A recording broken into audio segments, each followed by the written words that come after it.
So ito na nga, finally I have completed my tracing books for kids. And as you can see, it is a pad paper type and meron itong 80 leaves, 4 pages. Siguro almost a week ko din bago natapos yung content nitong tracing book na to. Later, I'm gonna share na lang through mock-up yung details ng content nitong tracing book.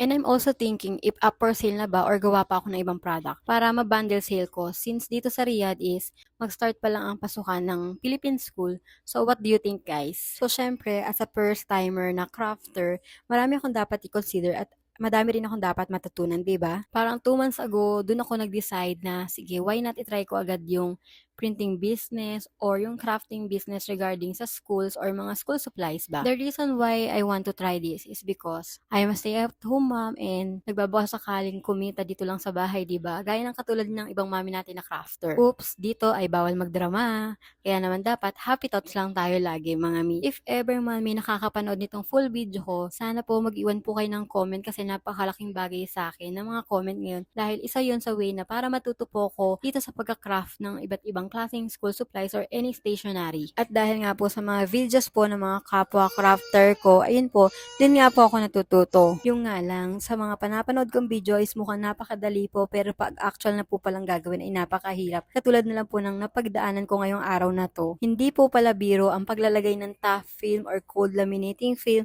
at yung paggamit ng cutter para mapantay-pantay yung putol ng papel, di ba po? But I'm so happy despite po ng mga pinagdaanan ko ngayong araw, yung mga pagkakamali ng putol or reprint po, charge to experience na lang po yun. Kasi I know someday, matututunan ko din yung mga techniques na mga pinagagawa niyo. So anyways po, enjoy crafting where papers meet possibilities.